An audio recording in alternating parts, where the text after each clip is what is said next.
Le divorce dans l'islam, qu'est-ce qu'il faut faire avant le divorce, au cours du divorce et après le divorce en ce qui concerne l'homme et la femme dans l'islam? Dans cette vidéo, je vais essayer de vous donner en fait des informations nécessaires et utiles pour savoir en fait en tant que musulman et en tant que musulmane. Restez avec moi dans cette vidéo, je vous donne beaucoup de détails.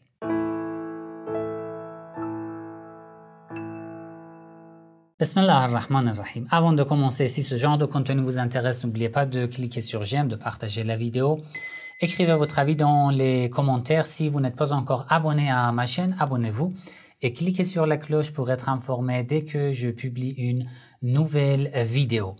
Le divorce, en fait, est un des préceptes du fiqh, de la jurisprudence islamique, sur lequel, en fait, j'ai donné des cours sur mon institut, l'Institut islamique en ligne Razvan, au cours des cours de la jurisprudence islamique en ligne que je donne sur mon site.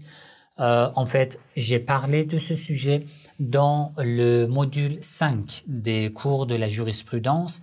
Si vous voulez avoir plus de détails, plus d'informations concernant ce sujet et les autres chapitres de la jurisprudence islamique à partir de taqlid, la purification, les actes d'adoration, les transactions et voilà tous les chapitres de fiqh, vous pouvez nous rejoindre dans les cours en ligne de la jurisprudence islamique en ligne sur mon institut. Le lien de mon institut se trouve dans les descriptions. Mais dans cette vidéo aussi, je vais essayer de vous donner toutes les informations nécessaires concernant le divorce.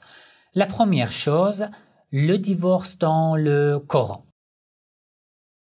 Qu'est-ce que dit le Coran par rapport au divorce? En fait, il y a beaucoup de versets coraniques qui parlent du divorce. Bien sûr, dans cette vidéo, on ne peut pas parler de tous ces versets du Coran, mais j'ai choisi quelques-uns de ces versets pour parler des points importants et des passages importants de ces versets concernant le divorce. Le premier verset, le verset 228 de la sourate Al-Baqarah, وَالْمُطَلَّقَاتُ يَتَرَبَّصْنَ بِأَنفُسِهِنَّ ثَلَاثَةَ قُرُوءٍ.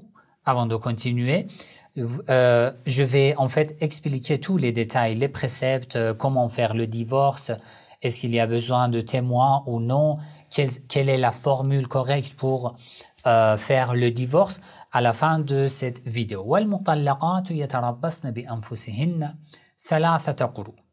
Ici, Allah parle de la période d'attente. Bon, à la fin de cette vidéo, je vais en parler suffisamment. وَلَا يَحِلُّ لَهُنَّ أَن يَكْتُمْنَ مَا خَلَقَ اللَّهُ فِي أَرْحَامِهِنَّ.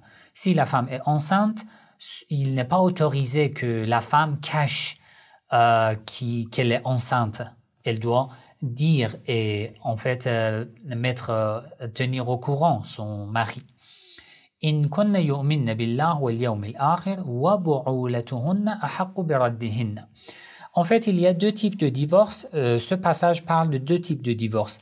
Un type de divorce, c'est le divorce révocable, dans lequel, même après le divorce, durant la période d'attente ou le délai d'attente, le mari peut revenir à sa femme et annuler le divorce, on peut dire. D'accord, ça c'est le premier type de divorce. Il y a un autre type de divorce que je vais expliquer en fait à la fin de cette vidéo. C'est un divorce irrévocable. Ça veut dire que dès que le divorce a été réalisé, a été fait, l'homme n'a plus le droit de revenir à sa femme, sauf avec un nouveau mariage. Ça veut dire qu'il doit demander cette femme en mariage de nouveau, et si la femme accepte, il se marie. Sinon, l'homme ne peut pas revenir sans un nouveau mariage.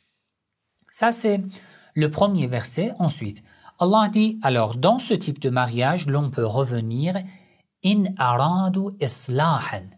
Si ils veulent faire, en fait, une rectification, une correction, un changement dans leur relation. Ça veut dire que tant que vous n'avez pas décidé d'être une personne encore mieux que ce que vous étiez avant, lorsque vous étiez en couple, pourquoi vous voulez revenir? Juste parce que par exemple, maintenant tu es en train de prendre une décision en te basant sur tes émotions, ce n'est pas en fait une preuve valable pour revenir.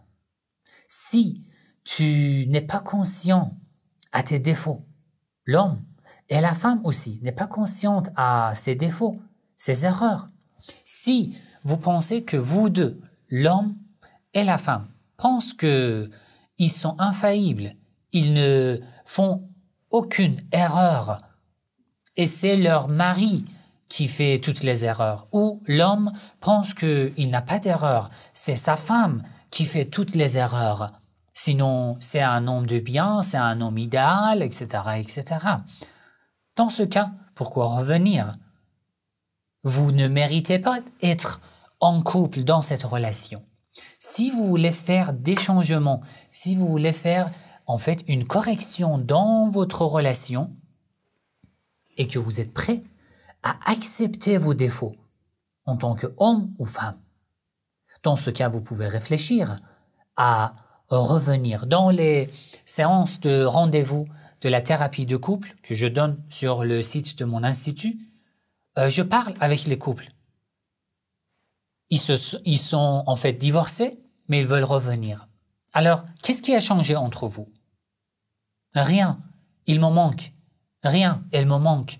C'est tout? Tu n'as pas pensé le mal que tu as fait à l'égard de ton épouse quand vous étiez en couple, le mal que tu as fait à l'égard de ton mari quand vous étiez en couple? Tu as oublié que tu étais agressif, tu as oublié que tu as manqué le respect à l'égard de ton épouse, à l'égard de ton mari ou à l'égard de sa famille. Alors, qu'est-ce qui a changé dans tes caractères, dans ta conduite, dans ton comportement en tant qu'homme ou femme? Si vous voulez revenir et être de nouveau en couple, il faut réfléchir. Pourquoi nous sommes séparés? Quel était le problème? Si l'un des deux, l'homme ou la femme, pense que lui ou elle n'a aucun défaut, aucune erreur, dans ce cas, il ou elle doit savoir que même s'il revient, même si elle revient 100 fois dans cette relation en couple, rien ne changera pas. Rien ne changera et il y aura toujours les mêmes débats. In aradu islahan, Allah dit dans ce verset, si vous voulez faire un changement, sinon, il n'y aura, en fait, rien ne changera. Très bien. Le deuxième verset, c'est le verset suivant de la même sourate, le verset 229 de la sourate Al-Baqarah. Allah parle de multiples divorces, at-talaq ou marratan, 2 fois le divorce, c'est faisable, ça veut dire une fois vous séparez, l'homme revient ou non, après la période d'attente, l'homme te demande en mariage, d'accord? Deuxième divorce, dans la période d'attente, l'homme revient ou après la période d'attente, l'homme te demande en mariage, d'accord? Mais le troisième divorce, l'homme n'a plus le droit de revenir. Ici, Allah parle de ce sujet. Dans les détails, à la fin de cette vidéo, je vais vous donner tous les détails et je vais vous expliquer. Après 2 divorces, tu veux revenir à ta femme? Si tu veux revenir, فَإِمْسَاكٌ بِمَعْرُوفٍ. Si tu veux retenir ta femme, si tu veux revenir et vivre encore avec elle, imsakun bima'roufin. Peux-tu avoir un bon comportement?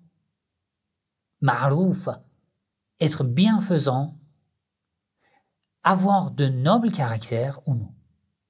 Si tu peux pas, pourquoi tu veux rester en contact avec cette femme? Pourquoi tu veux la blesser? Pour la femme aussi, c'est pareil, c'est réciproque. فإمساك بمعروف. D'accord? أو تسريح بإحسان. Si tu veux plus revenir et que tu veux te séparer, d'accord, tu fais le divorce. Mais le divorce ne veut pas dire que cette femme ou cet homme est ton ennemi. Le fait que vous vous séparez, que vous avez décidé de vous séparer, ne veut pas dire que tu dois être un criminel agresseur, violent à l'égard de ton épouse ou à l'égard de ton mari. أو تسريح بإحسان. Si vous voulez vous séparer, divorcer, d'accord, mais بإحسان, avec beaucoup de bonnes œuvres, avec un meilleur comportement. Vous êtes toujours musulman. Le divorce, le fait que maintenant vous êtes dans une situation qui n'est pas stable, que vous souffrez, ne vous autorise pas de dépasser les limites de l'islam, les limites morales. C'est important. ولا يحل لكم أن تأخذوا مما آتيتموهن شيئا إلا أن يخافا ألا يقيما حدود الله. La dot que tu donnes à ta femme, tu n'as pas le droit de la prendre. Sauf si, ici, Allah parle d'un type de divorce. Le divorce qui s'appelle al-khul'. À la fin de cette vidéo, je vous explique. C'est quel divorce? La femme déteste cet homme et ne peut plus rester avec lui. Elle dit, j'offre à mon mari toute ma dot, je pardonne, à condition qu'il me divorce. C'est fini. D'accord. Quelle est la condition? La règle, c'est quoi? La règle, c'est ça. أن يخاف ألا يقيما حدود الله. S'ils ont peur de ne pas respecter les limites d'Allah. Allah m'a donné le mensonge interdit. En vivant avec elle ou avec cet homme, je ne peux pas ne pas mentir. Allah a dit que blesser quelqu'un, surtout un croyant, une croyante, est un péché majeur. Briser le cœur de ton épouse, de ton mari, est un péché majeur. Tu ne peux pas respecter cette limite. Allah a dit, l'agressivité est un péché, physique ou de manière verbale dans tes paroles, c'est un péché. Tu ne peux pas respecter cette limite de l'islam, de Dieu. Allah t'a dit, insulter ton épouse ou ton mari, c'est interdit, c'est un péché. Tu ne peux pas respecter cette limite. Allah a dit, l'homme a beaucoup de responsabilités par rapport à sa femme. Tu ne peux pas respecter cette limite, ces ordres de Dieu. Et la femme aussi, pareil. Dans ce cas, vous vous séparez parce que, en restant dans cette relation conjugale, vous ne pouvez plus rester musulman. Même si tu effectues la prière, le jeûne, les actes d'adoration, tu as une apparence islamique, mais tu ne peux pas rester musulman. Parce que les limites morales de Dieu ne sont pas respectées dans ta vie, dans ta relation avec ton épouse ou avec ton mari. Vous ne pouvez pas rester en couple. Vous ne méritez pas, vous n'êtes pas digne de rester dans une telle relation. Si vous croyez en Allah, vous devez respecter les limites de Dieu. Dans ce cas, on fait le divorce d'al-khul' ou al-mubarat que je vais vous expliquer après ces versets du Coran. D'accord.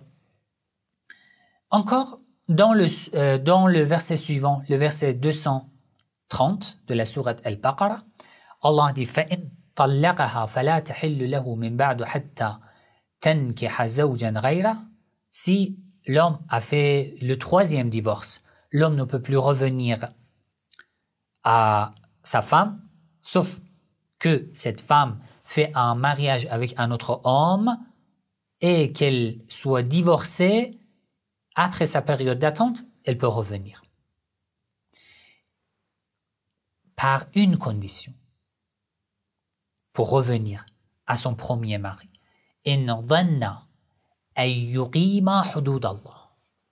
S'ils pensent qu'ils peuvent désormais respecter les limites de Dieu. Si tu penses que tu n'es pas encore prêt à respecter les limites de Dieu, tu n'es pas digne de demander de nouveau cette femme en mariage. C'est pas possible. Si tu limites ton islam dans la prière et le jeûne et quelques actes d'adoration, sois sûr que tu peux devenir une personne criminelle, agressive, oppresseur, avec une apparence musulmane, qui n'a pas de place dans l'islam.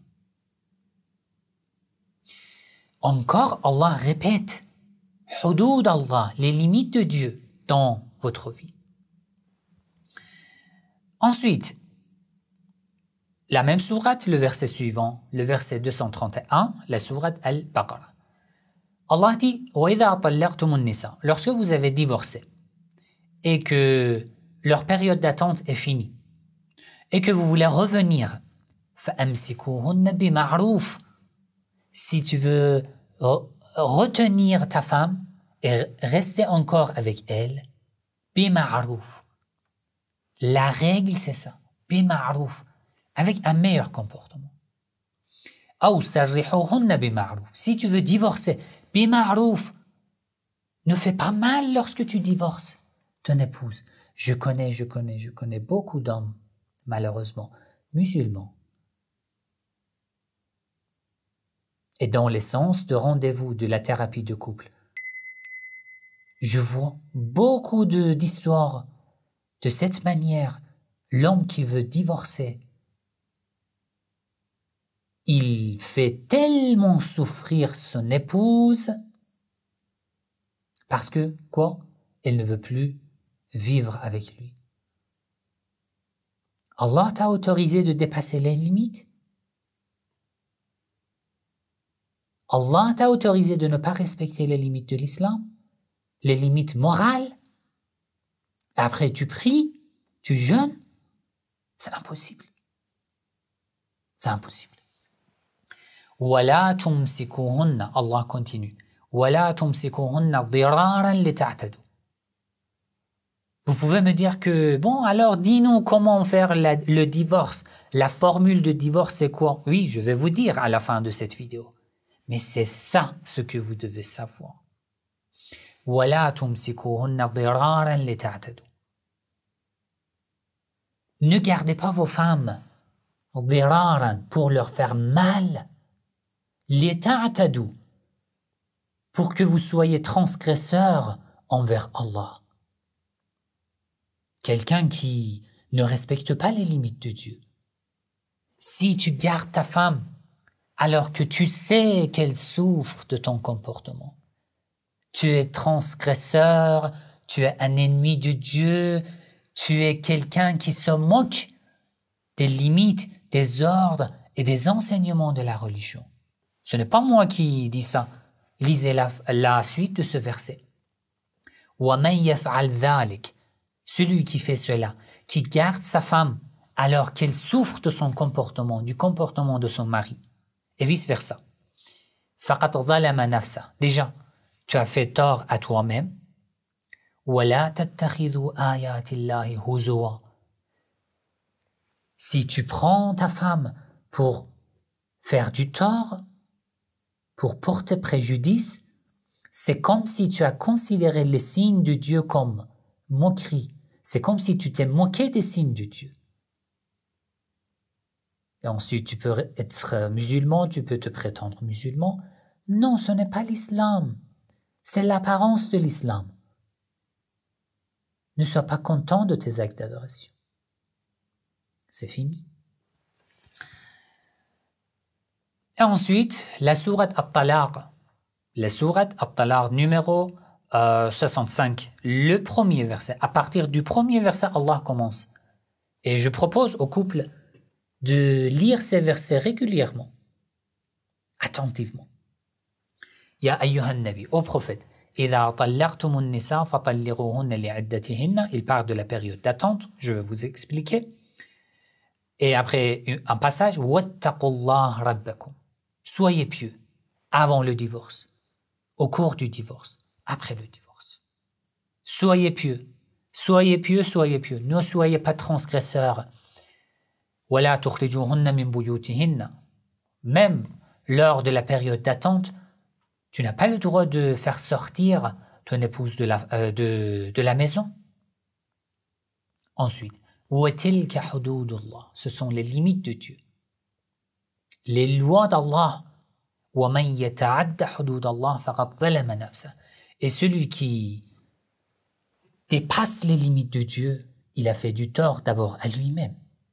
Encore, le verset suivant, le deuxième verset de la sourate At-Talaq, فَإِذَا بَلَغْنَ أَجَلَهُنَّ فَأَمْسِكُوهُنَّ بِمَعْرُوفٍ أَوْ فَارِقُوهُنَّ بِمَعْرُوفٍ. Dans tous les versets, Allah répète ce passage. Si tu veux rester avec ta femme, bima'rouf, avec un meilleur comportement. Si tu veux divorcer, bima'rouf, avec un meilleur comportement. Et ensuite, il parle des témoins que je vais vous expliquer. Et à la fin, il dit وَمَنْ يَتَّقِ اللَّهَ يَجْعَلْ لَهُ مَخْرَجًا. Si tu préfères la piété au divorce, Allah te donnera la délivrance de toutes tes difficultés. Mais à condition que tu sois patient. Que tu sois patient. Ensuite, dans la même sourate, la sourate At-Talaq, le verset 6, après quelques versets, Allah dit وَلَا تُضَارُّوهُنَّ لِتُضَيِّقُوا عَلَيْهِنَّ. Certains hommes musulmans, du fait que le droit de divorce appartient à l'homme et c'est l'homme qui peut divorcer, mais déjà dans une vidéo, j'ai parlé des situations dans lesquelles c'est la femme qui peut divorcer, qui a le droit de divorce. Vous pouvez chercher quand une femme peut divorcer dans l'islam sur ma chaîne YouTube.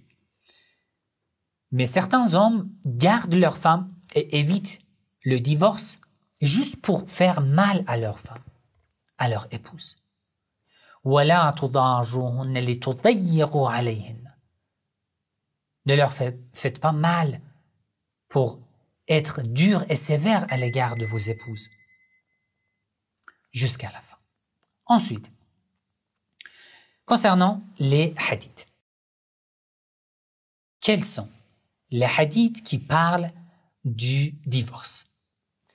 Le prophète Mohammed sallallahu alayhi wa sallam dit dans un hadith que, en fait, déjà, il y a beaucoup de hadiths par rapport au divorce. Ça prend plusieurs heures d'en parler, mais j'ai choisi quelques-uns de ces hadiths. Le prophète sallallahu alayhi wa sallam a dit: la maison la plus aimable auprès d'Allah qui peut être construite, c'est le mariage. Et la chose la plus détestable qui peut être détruite, c'est le divorce. Et ensuite, l'imam alayhi salam continue, l'imam as-Sadiq alayhi salam continue, dit: Allah répète et insiste sur ce sujet que le divorce, même s'il est permis, mais il est détestable. Pourquoi? Min bughdihi al-furqa. Le hadith Al-Kafi, volume 5, page 328. Parce que Allah déteste la séparation. Et ensuite, la séparation n'est pas seulement la séparation de deux corps. Il y a des couples, cela fait des années et des années qu'ils vivent ensemble, mais leur cœur s'est déjà séparé il y a quelques années, il y a plusieurs années. La femme n'a plus d'amour à l'égard de son mari. L'homme n'aime plus son épouse. Ça aussi, c'est détestable, c'est pareil. D'accord, officiellement, vous êtes mariés, mais vous êtes déjà divorcés. Dans vos émotions, votre amour, ça aussi, c'est détestable. Ne pense pas que lorsque tu dis à ta femme, tu es divorcé, c'est ça qui est détestable auprès d'Allah. Le fait que tu vis avec ton épouse, mais que tu dépasses les limites, tu ne restes pas musulman, croyant, tu ne respectes pas les limites morales, c'est ça qui est détestable. Réveille-toi. Un autre hadith, Al-Kafi, volume 6, page 56, l'imam as-Sadiq alayhi salam a dit: il y a plusieurs groupes qui prient contre les autres, mais leur prière revient à eux-mêmes. Un de ces groupes, un homme, rajulun, yad'u ala imra'atihi, un homme qui prie contre son épouse, wa huwa laha zalimun, alors que lui, il est oppresseur.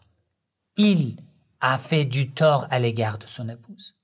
Sa prière revient à lui-même. C'est très important en fait. Voilà. Pourquoi j'ai parlé en fait au début, en fait c'est 20-25 minutes des versets du Coran et des hadiths de ces hadiths, c'est pour vous dire que avant le divorce, réfléchissez. Qu'est-ce que vous avez fait? Vous êtes arrivé à ce point, qu'est-ce que vous avez fait? Tu n'es pas infaillible. Ma sœur, mon frère, vous n'êtes pas infaillible. Chacun a ses défauts. N'essaye pas de t'occuper des défauts de ton épouse ou de ton mari. Occupe-toi de tes propres défauts. En tant qu'homme ou femme. Avant le divorce. Essayez de dialoguer, de vous parler. Plusieurs jours passent sans que vous mettiez assez de temps pour vous parler. En cherchant des excuses sur le travail, les problèmes financiers, la vie. Aujourd'hui, la vie n'est pas facile, mes enfants, voilà, ceci, cela. Non, ce sont des excuses qui ne sont pas valables. Ne cherche pas des excuses, mais assez de temps pour parler avec ton épouse ou avec ton mari. Essayez d'accepter vos propres défauts. Ne soyez pas arrogant, ne soyez pas orgueilleux. Acceptez vos propres défauts. Si vous mettez assez de temps,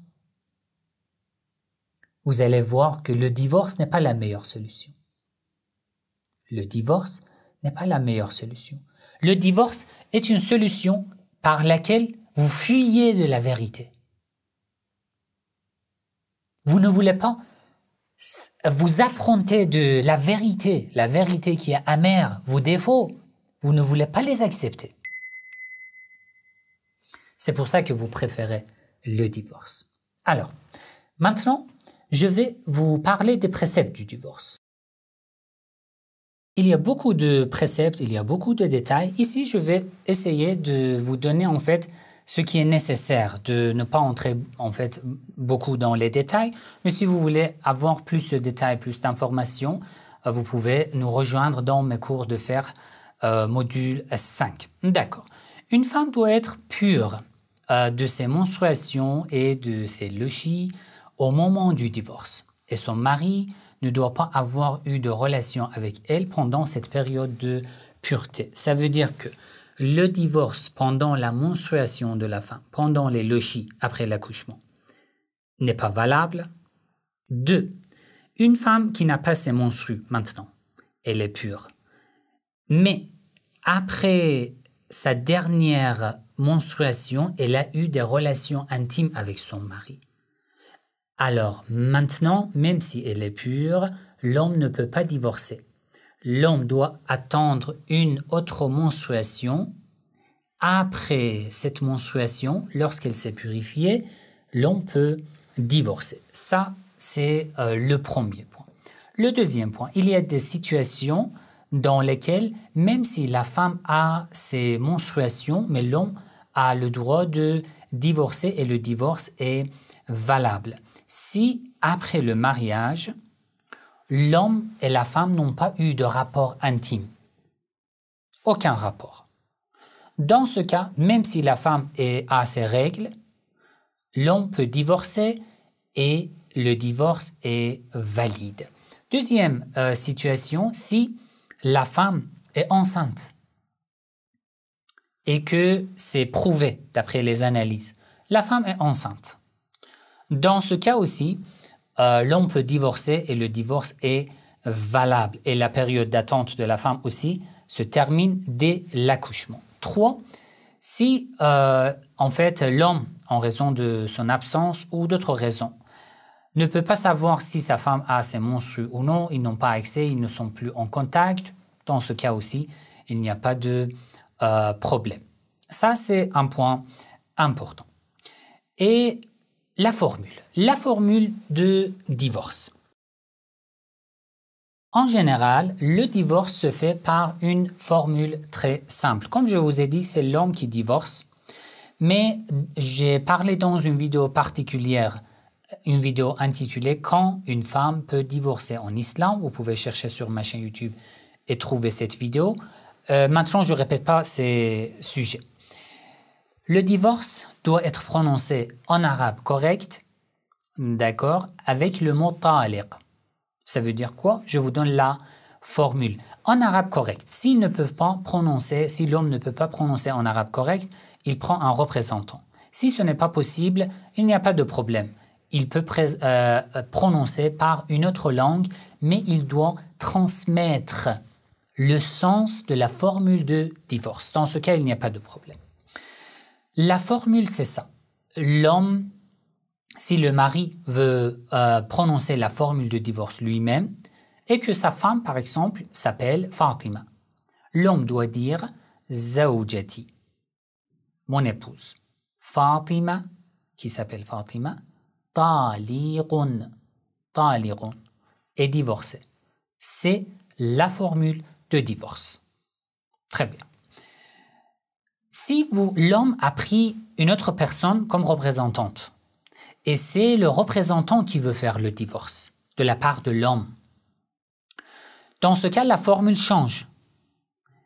Le représentant doit dire « Zawjatu muwakkili », l'épouse de mon mandat, de l'homme pour qui je suis représentant. Fatima, qui s'appelle Fatima, taliqun, elle est divorcée. C'est pour le moment où un représentant fait le divorce. Dans le mariage temporaire, la formule de divorce n'existe pas de cette manière, parce que dans le mariage temporaire, la durée est déterminée et précise. Par exemple, c'est un mariage pour 1 an. Ou par exemple, 2 jeunes ont fait le mariage temporaire pour faire la connaissance avant le mariage permanent. Même avec une condition de ne pas avoir de rapport sexuel. Ça se fait beaucoup. Juste pour ne pas faire le haram, en respectant la condition de ne pas avoir de rapport intime, juste pour pouvoir se parler ou même se toucher et pour pouvoir avoir plus d'informations l'un sur l'autre. Lorsque la durée est finie, ce mariage est terminé. Il n'y a pas besoin de divorce. Mais si, par exemple, ils ont fait un mariage pour 1 an, après 3 mois, ils voient que non, ça ne marche pas entre eux. Dans ce cas, l'homme peut en fait renoncer le reste et dire que je pardonne le reste et j'annule le mariage maintenant. Si, ça c'est pour le mariage temporaire. Concernant la période d'attente, si une femme est enceinte après le divorce, dès qu'elle est accouchée, la période d'attente se termine. Même si l'accouchement est 2 heures après le divorce. L'accouchement est la fin de la période d'attente pour une femme enceinte. Si la femme n'est pas enceinte, mais elle est ménopausée, par exemple plus de 50 ans. Dans les cours de fer, j'ai parlé de tous les détails concernant une femme ménopause. Mais bon, on imagine une femme plus de 50 ans qui est ménopausée.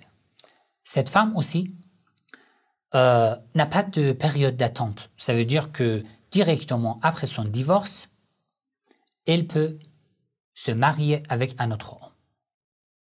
Ça, c'est concernant les femmes ménopauses. Une femme qui n'est pas ménopausée, ça veut dire une femme pubère, jeune, qui est mariée et qui a été divorcée. Dans ce cas, une telle femme. La période d'attente pour une telle femme est 3 cycles menstruels. Ça veut dire que maintenant, elle est pure, mais elle a eu de relations intimes avec son mari. Il faut attendre.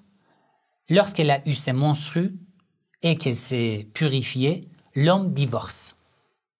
Maintenant, à partir de divorce, premier cycle menstruel arrive, elle se purifie.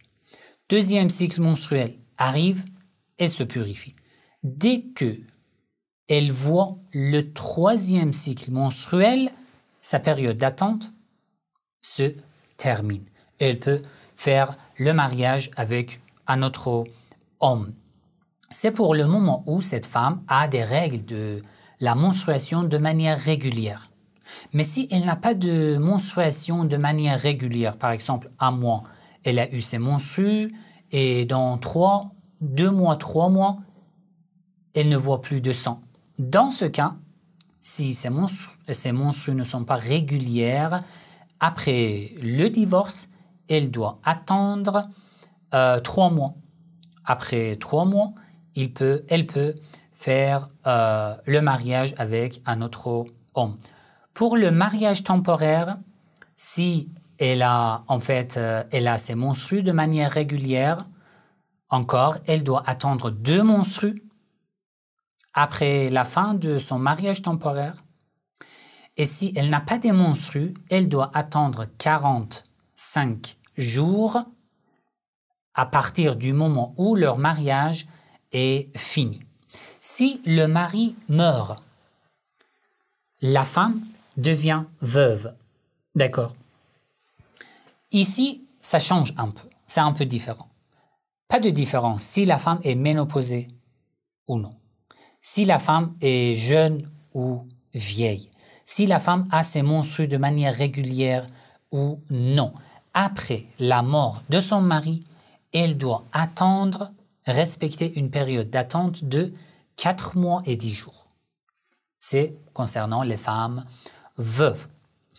La période d'attente d'une femme veuve commence dès qu'elle est informée de la mort de son mari, et non dès la mort de son mari, dès qu'elle est informée. Très bien. Un autre sujet. En général, il y a 2 types de divorce. Le divorce révocable, le divorce irrévocable. Le divorce révocable ou ar-raj'i, ça veut dire qu'après le divorce, durant la période d'attente, le mari a le droit de revenir. D'accord? Le divorce irrévocable, c'est un divorce après lequel le mari n'a plus le droit de revenir, sauf avec un nouveau mariage. Ça veut dire qu'il doit demander de nouveau la femme en mariage. Et si la femme accepte, il se marie. Quels sont les divorces irrévocables? Les divorces irrévocables, en arabe on dit al-ba'in, sont ces divorces. Le divorce d'une femme ménopausée. Dès que l'homme divorce une femme ménopausée, il ne peut pas revenir. Il doit demander la femme de nouveau en mariage. 1. 2. Le divorce d'une femme avec laquelle le mari n'a pas eu de relation après le mariage. Ils se sont mariés, mais ils ne se sont pas touchés. Ils n'ont pas eu de relation intime. Dans ce cas, si l'homme divorce, il ne peut pas revenir. Il doit demander de nouveau la femme en mariage. 3. Le troisième divorce dont je vous ai parlé dans les versets du Coran. L'homme a fait le premier divorce, il est revenu. Le deuxième divorce, il est revenu. Dès qu'il fait le troisième divorce, il ne peut plus revenir. Et là, même en demandant la femme en mariage aussi, ce n'est pas possible. Parce que la femme doit se marier avec un autre homme et ensuite l'homme la divorce. Après sa période d'attente, si elle veut, elle peut revenir au premier homme, au premier mari. Sinon, ce n'est pas possible. Et 4, le divorce de khul'a ou mubarat.